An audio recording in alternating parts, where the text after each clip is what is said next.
A few years back, I rented an apartment from a friend of mine. He had recently bought it and had it completely renovated. He put it up for sale but couldn't find a buyer, so I offered to rent it in the meantime. After moving in, I realized there was something wrong with the lady next door. She was about 45 but looked much older. She would sit up all night listening to Christian radio shows and talking loudly to someone. It got to the point where I couldn't sleep, so I went over to her place and asked her to keep it down. She opened the door and I got a quick peek. Her walls all had crosses painted on them in different colors and words like Jesus, and angels scribbled everywhere. The windows were painted black, letting no light in at all. It was damp yellow, stained 50-year-old carpets, dog and cockroaches everywhere. No dog, though. I asked her to please keep it down. She just looked at me and shut the door. Then she turned up the radio even louder the next night. I had my girlfriend staying over. I wake up in the middle of the night and see a shadow of a person next to the bed, looking at us sleeping. I think I'm hallucinating, as I usually do in the dark when I'm sleepy, but then the shadow starts talking. It's my neighbor, and she's holding something in her hand. She broke in during the night, and who knows how long she stood there.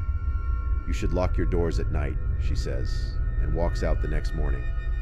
I hear someone making strange noises below my bedroom window. It's my neighbor talking to herself in tongue.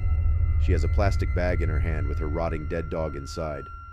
It's hot as hell outside, and I can smell death from that bag.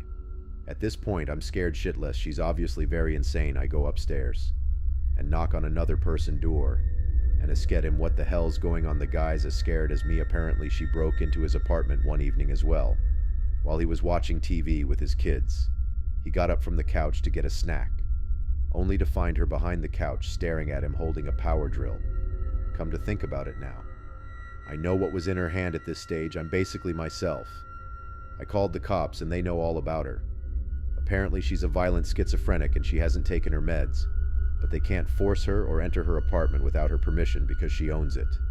The only thing that can do is get her when she goes outside. I sit up for the next 2 days waiting for her to run out of cigarettes when I hear her leave at 2 a.m. to go across the road to the 7-Eleven. I call the cops. They have 3 cars and a special van over in less than 2 minutes. They restrain her and throw her in the van and drive off to some institution. And in less than a minute, it's like she was never there. I never see her again. Still have nightmares about her looking at me in my sleep.